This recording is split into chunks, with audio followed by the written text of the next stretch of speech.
काव्या दीदी क्या बनेगा खाने में?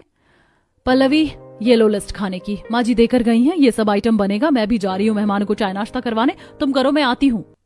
काव्या वहां से चली जाती है और मेहमानों को चाय नाश्ता करवाकर खुद अपने कमरे में आराम करने के लिए चली जाती है। वहीं रसोई में पता नहीं कहाँ चली गई जेठानी जी, अब तक नहीं आई। खाना इतना सारा बनाना है और देखो तो कुछ समझ ही नहीं आ रहा, सामान कहाँ रखा है। माँ जी ने बोला था जेठानी जी बता देंगी, अब ये आ ही नहीं रही हैं। एक काम करती हूँ, खाना बना लेती हूँ, वरना फिर दिक्कत हो जाएगी, घर में मेहमान भी हैं। जिसके बाद पल्लवी सारे डिब्बे खोल खोल कर चेक करती है और नमक तेल मसाले निकाल कर बढ़िया सा सभी के लिए खाना बनाती है। और खाना बनते ही जेठानी वहां आती है। अरे तुमने इतनी जल्दी सारा खाना भी बना लिया, माफ करना, मुझे मेहमानों को चाय नाश्ता करवाने में देर हो गई। चलो मैं खाना लगाने में तुम्हारी मदद कर देती हूँ। जी दीदी। दोनों बहुएं साथ में टेबल पर खाना सजाती हैं, जिससे सभी को लगता है कि पल्लवी की पहली रसोई का खाना काव्या और पल्लवी दोनों ने मिलकर बनाया है। खाना टेबल पर लग चुका था, सभी खाने के लिए आते हैं। अरे क्या बना है भाई, आज खुशबू तो बहुत ही गजब की आ रही है। हाँ जी सही कह रहे हो, आज तो नई बहू के हाथ का खाना खाऊंगी मैं। अरे वाह, आज तो खाने में ढेर सारी वैरायटी है, मटर पनीर, शाही पनीर, छोले और विंटर स्पेशल मिक्स वेज और पालक पनीर, साथ में पूरी, नान, पराठे और पुलाव, बिरयानी, दाल मखनी, दाल तड़का, घी, अचार, पापड़, सलाद, खीर, रसगुल्ले और आइसक्रीम। अरे वाह बहू, आज तो खाने में बहुत कुछ बना है। नई बहू भी काव्या की तरह कमाल की है। कहाँ बिना मेरी काव्या के हाथ लगे कुछ हो सकता है क्या भला? मेरी काव्या और पल्लवी दोनों ने मिलकर बनाया है, तभी तो देखो खाने की खुशबू कितनी जबरदस्त है। अरे बड़ी बहू तो है ही ग्रेट, हर काम परफेक्ट करती है। लेकिन माँ जी, बहू लेकिन किंतु परंतु सब छोड़, देख मेहमानों की नजर बस खाने पर है, जल्दी से परोस दे अब। बेचारी पल्लवी किसी को बता ही नहीं पाती कि खाना उसने अकेले बनाया है और सभी को प्यार से खाना परोस कर खिलाती है। सभी पल्लवी से ज्यादा काव्या की तारीफ करते हैं। पल्लवी बहू थोड़ी सी और खीर देना, बहू बहुत ही स्वादिष्ट खीर है, पक्का है काव्या बहू ने अपने तरीके से बनवाई है तभी इतनी अच्छी बनी है। बहू मुझे तो थोड़ी और बिरयानी देना। बहू मुझे तो नान और पनीर की तीनों सब्जी और सूखी सब्जी, साथ में रसगुल्ले, पापड़ और अचार भी। पल्लवी सभी को खाना परोस कर खिलाती है और एंड में सभी काव्या की तारीफ करते हैं। अगर काव्या बहू न होती तो मुश्किल था कि पल्लवी बहू अकेले खाना बना ले। हाँ काव्या भाभी तो हैं ही बेस्ट।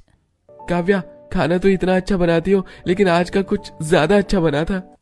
अब खाने की तारीफ हो गई हो तो थोड़ा बहू के नेग पर भी ध्यान दिया जाए। ये ले बहू, तेरे लिए सोने की अंगूठी और चांदी का पायल।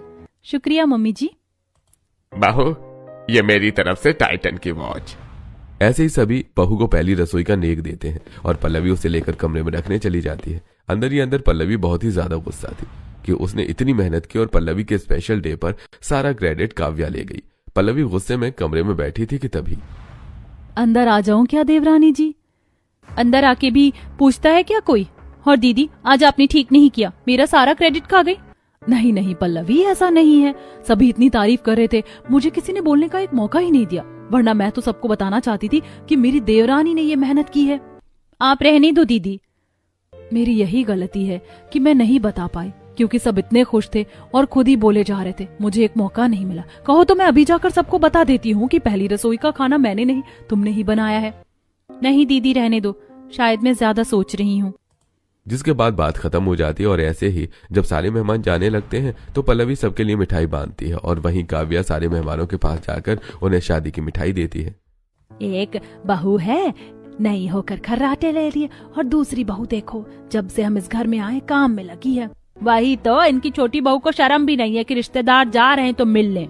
जाने दो ना बुआ जी, क्यों फिक्र करती हो, सब सही है, मैं इतनी छोटी बातें माइंड नहीं करती, अभी छोटी है पल्लवी, सीख जाएगी। काव्या की बात सुनकर अब मेहमानों को लगता है कि सच में काव्या ने ही सब किया और सभी काव्या की खूब तारीफ करते हैं और अपने अपने घर चले जाते हैं। ऐसे अब ससुराल में बहू के दिन बीतने लगते हैं। काव्या हमेशा पल्लवी के सामने चतुराई करके शरीफ बन जाती थी। ऐसे ही एक दिन जब काव्या छत पर कपड़े फैलाकर नीचे आती है तब नीरज, भाभी पल्लवी कहाँ गई?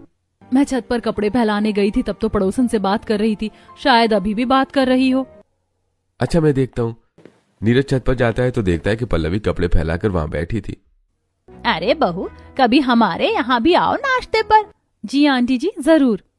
तुम यहाँ टाइम पास कर रही हो, भाभी अकेले कितना काम करती हैं। मैं तो कपड़े फैलाने आई थी। अरे भाभी तो कपड़े फैलाकर बाल्टी लेकर नीचे भी आ गई।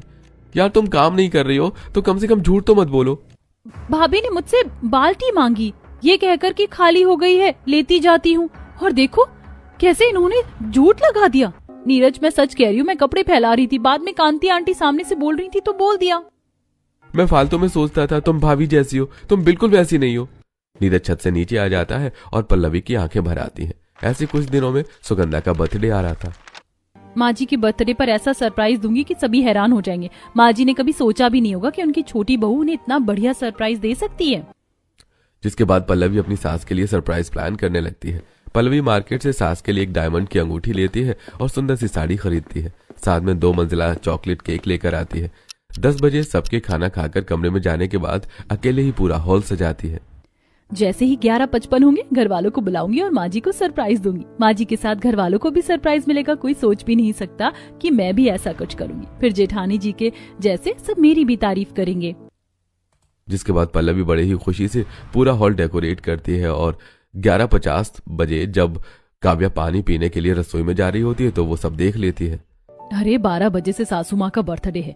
ये मैडम ने तो माँ जी के साथ हम सबको सरप्राइज देने का प्लान बनाया है, लेकिन ये सोच नहीं सकती मैं ही इसे सरप्राइज दूंगी। अब काव्या हॉल की दीवार के पीछे से सब देख रही थी, तभी वहीं पल्लवी। सारा काम तो हो गया, अब जल्दी से मैं चेंज कर लेती हूँ। कपड़ों में ढेर सारा डबल साइड टेप चिपक गया है डेकोरेशन के चक्कर में। फिर 11:55 पर सबको बुलाती हूँ।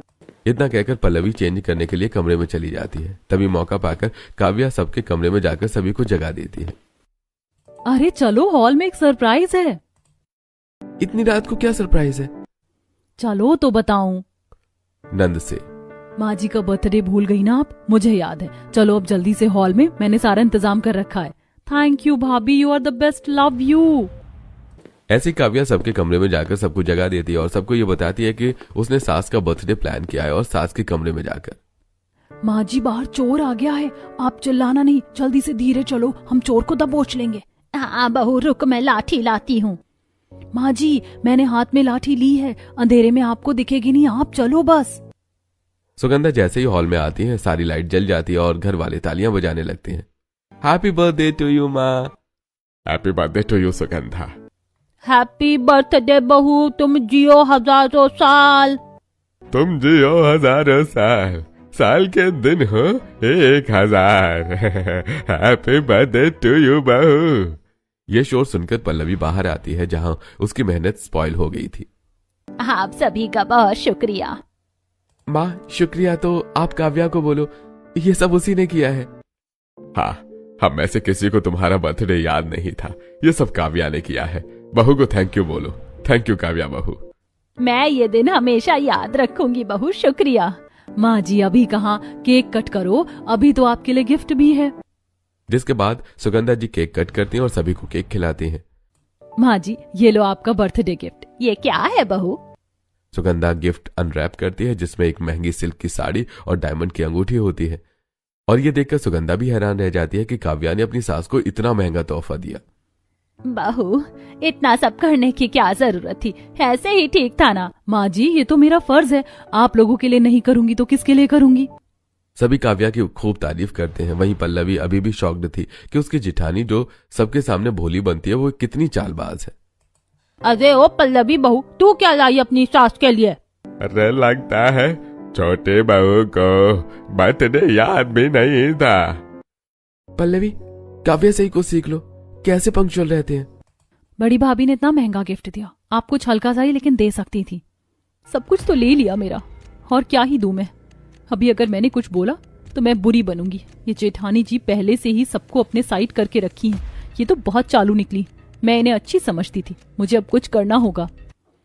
लगता है अब आपको सुनाई भी नहीं देता। अरे बेटा तू भी किसे बोल रही है, हर कोई काव्या बहू जैसे थोड़ी ना हो सकती है। कोई बात नहीं पल्लवी बहू, तू मेरा जन्मदिन भूल गई, कोई बात नहीं, ये तो नॉर्मल सी बात है। चलो अब सब सो जाओ, कल सेलिब्रेट करते हैं। चलो अब सब कमरे में जाओ। सभी कमरे में चले जाते हैं। बहुत भाभी भाभी करते थे आप। उस दिन मैंने आपको छत पर भाभी की सच्चाई बताई तो यकीन नहीं हुआ ना आपको, आज खुद देख लिया आपने। माफ करना पल्लवी, उस दिन मैंने तुम्हें छत पर बहुत सुनाया था और आज तो भाभी ने हद ही पार कर दी। अगर तुम मेरे साथ मिलकर माँ के बर्थडे सेलिब्रेट करने का प्लान ना बनाती तो मैं भी तुम्हें ही गलत समझता। अगर तुमने मुझे न रोका होता तो मैं भाभी को बहुत बुरा डांट लगाने वाला था आज। ऐसा कभी मत करिएगा आप। वो हमसे बड़ी हैं। भाभी रिश्तेदारों के सामने अच्छी और पीठ पीछे बुरी बनती हैं, तो भाभी को रिश्तेदारों के सामने ही बुरा बनाएंगे। हमें बुरा बनने की जरूरत नहीं है। जैसे वो अच्छी बन जाती हैं, बस राइट टाइम का वेट करते हैं, तब तक ऐसे ही चलने देते हैं। पल्लवी ने सोचा था कि क्या पता काव्या सुधर जाए, लेकिन काव्या इतनी जल्दी सुधरने वालों में से नहीं थी। एक दिन, चलो ना भाभी, मॉल चलते हैं शॉपिंग करने। पारुल अपनी दोनों भाभियों को मॉल में शॉपिंग करवाने ले जाती है। काव्या पल्लवी को कभी पसंद ही नहीं करती थी, इसलिए काव्या पल्लवी को फंसाने के लिए चोरी से उसके बैग में मॉल का एक कपड़ा डाल देती है, और जब बहुएं बाहर निकलने लगती है तो शॉपिंग मॉल के अंदर का सायरन बजने लगता है। पल्लवी, क्या चुराया तुमने? मैं क्यों कुछ चुराऊंगी? मैंने कुछ नहीं किया, आप चेक कर लो। मैम, पर्स दो अपना। पल्लवी का पर्स चेक होने पर उसमें से एक जोड़ी कपड़े निकलते हैं। देखने में अच्छे घर की लगती हो, फिर भी चोरी। रुको, पुलिस को बुलाती हूँ मैं अभी। थोड़ी देर में वहां हंगामा हो जाता है और आसपास के लोग देखकर मजे ले रहे थे। मोरे फंसे इसकी वजह से। सभी मेरे साथ चलो, हम जल्दी से यहाँ से निकलते हैं। जिसके बाद काव्या मॉल के पीछे के गेट से देवरानी और नंद के साथ बाहर चली जाती है। तब पारुल, आज तो बड़ी भाभी ने बचा लिया, वरना आप तो हमें मरवा देती छोटी भाभी। ये उम्मीद नहीं थी आपसे। पल्लवी सब कुछ जानते हुए अब चुप रहती है, क्योंकि कुछ बोलने पर सब कुछ उसके खिलाफ होने ही वाला था। सब कुछ किया आपने, और इल्जाम मुझ पे क्यों जेठानी जी? अरे देवरानी जी, क्या कह रही हो? आपका दिमाग खराब हो गया है? आप मेरी बहन जैसी हो, मैं क्यों करूंगी ऐसा? इस तरह काव्या फिर से पल्लवी को बहलाने लगती है। ऐसे ही एक बार नीरज और राजीव के ऑफिस में पार्टी होती है। आप दोनों टाइम से पहले तैयार रहना, और हाँ, लेट मत होना।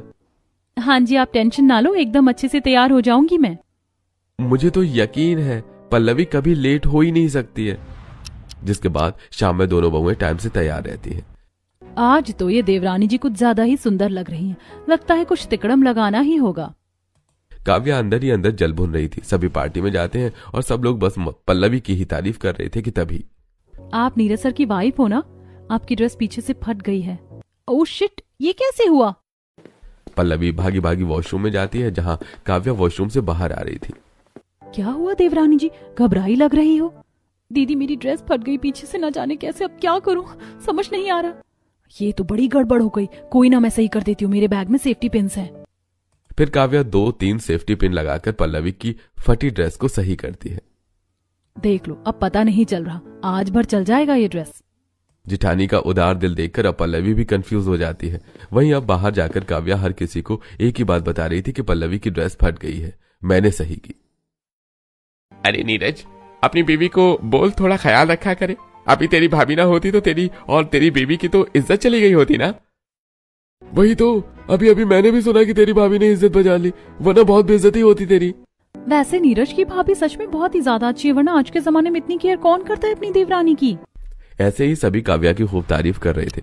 पार्टी खत्म होने के बाद दोनों पति पत्नी घर आते हैं और कमरे में, देख रहे हो जी, अब भाभी कैसे हद पार कर रही हैं। हाँ देखा, लेकिन वो ऐसे चाल चलती है कि कुछ कर नहीं सकते। लेकिन जल्दी ही भाभी को सबक मिलेगा, तुम चिंता मत करो पल्लवी। घर में कोई मेहमान आए, पार्टी हो, फंक्शन हो, हर जगह काव्या हमेशा अपनी वाहवाही और देवरानी को नीचे दिखाने के लिए तरह तरह की चाल चलती थी। ऐसे ही दिन बीत रहे थे। दादी दादू की 60th एनिवर्सरी आ रही है। भैया भाभी मम्मी पापा, हमें लगता है कि दादी दादू के स्पेशल डे को हमें ह्यूज सेलिब्रेशन के साथ सेलिब्रेट करना चाहिए। क्या कहते हैं आप लोग? अरे पारुल, ये भी कोई पूछने वाली बात है? हाँ, हम बहुत धूमधाम से सेलिब्रेट करेंगे दादी दादू के एनिवर्सरी। दादी दादू भी खुश हो जाएंगे। अरे कुछ करना है तो ऐसा करना कि आगे की उनकी जिंदगी काफी मेमोरेबल रहे। हाँ पापा, हम बहुत खास करने वाले हैं इस बार, और आप देखना, दादी दादू की नहीं, हम सबकी जिंदगी में वो पल यादगार हो जाएगा। जिसके बाद नीरज और घर के बाकी लोग दादी दादू की तैयारी में लग जाते हैं। काव्या और पल्लवी मिलकर मेहमानों को निमंत्रण देती हैं और घर के डेकोरेशन और हलवाई का काम संभाल रही हैं। वहीं घर के आदमी खाने के लिए राशन, मेहमानों के लिए रहने का बंदोबस्त और नाश्ता पानी की चीजों का जुगाड़ करते हैं। दादी दादू की एनिवर्सरी का केक तो मैं ही बनाऊंगी, कुछ भी हो जाए, 5 मंजिल का केक बनाऊंगी, दादी दादू खुश हो जाएंगे। फिर पल्लवी एनिवर्सरी वाली रात को रात भर जागकर बड़ी खुशी से केक भी तैयार करती है। अगले दिन घर में सुबह से करीबी लोगों का आना जाना शुरू हो जाता है। बधाइयां शुरू हो जाती हैं। हलवाई अपना काम शुरू कर देते हैं। बहुएं डेकोरेशन संभाल लेती हैं। शाम में पल्लवी और काव्या मिलकर दादी को बढ़िया से तैयार करती है।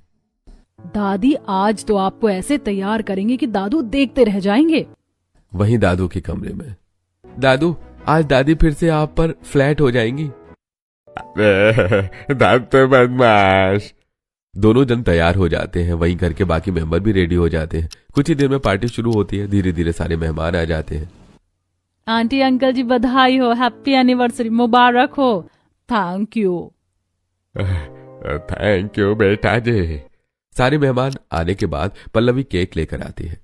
दादी दादू चलो अब आप अपनी एनिवर्सरी का केक कट करो, फिर सब पार्टी एंजॉय करेंगे। हाँ लेकिन उससे पहले मैंने दादी दादू के लिए एक सरप्राइज प्लान किया है, वो तो दिखा दूं। हाँ हाँ जल्दी से चालू कर। पारुल हॉल में लगी बड़ी सी स्क्रीन पर एक वीडियो प्ले करती है जिसमें काव्या पार्टी में एंजॉय करते टाइम पल्लवी के कपड़े फाड़ देती है और बाद में उसे सिलकर सिंपैथी लेती है। ऐसे पल्लवी की पहली रसोई के दिन काव्या ने कुछ नहीं किया था, फिर भी वो क्रेडिट लेती है। सुगंधा का बर्थडे काव्या को याद भी नहीं था, लेकिन कैसे काव्या चाल चलती है और पल्लवी के लाया गिफ्ट खुद लेकर सास को देती है। घर के जो भी काम पल्लवी बहू करती सबको काव्या बहू, तू ऐसा जताती कि सब कुछ तूने ही किया है। वीडियो में सब कुछ साफ साफ दिख रहा है बहू, और अब पूरे मेहमानों के सामने जो तेरी इज्जत थी बहू, सबकी धज्जियां उड़ा दी तूने। ऐसा क्यों किया तूने बहू? काव्या के पास शब्द नहीं थे, वो निशब्द हो चुकी थी। सॉरी गाइस, मैं दादी दादू की वीडियो चलाने जा रही थी, गलती से कुछ और हो गया। काव्या की वीडियो देखने के बाद सब उसे खरी खोटी सुनाने लगते हैं। कितनी झूठी है बहू इनकी, भगवान ऐसी बहू किसी को ना दे। हम सोचते थे आइडियल लड़की है, लेकिन ये तो बेशरम फ्रॉड है। सभी काव्या को खरी खोटी सुनाने लगते हैं। तभी पल्लवी, जो हो गया सो हो गया, जो भी गलत हुआ काव्या भाभी ने मेरे साथ किया और मैं उन्हें माफ करती हूँ। लेकिन काव्या भाभी आप आज के बाद ऐसा कभी मत करना, मुझे आप सभी माफ कर दो।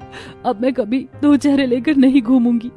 काव्या को अपनी गलती का एहसास था, वो खूब गिड़गिड़ाती है। सभी उसे माफ कर देते हैं, जिसके बाद पारुल दादी दादू की मेमोरीज वाली वीडियो प्ले करती है और दादी दादू मिलकर केक कट करके अपनी एनिवर्सरी सेलिब्रेट करते हैं और सभी खुशी से रहने लगते हैं। अब जेठानी रिश्तेदारों के सामने जो थी पीठ पीछे भी वैसी ही रहने लगी हैं और सभी खुशी से मिलकर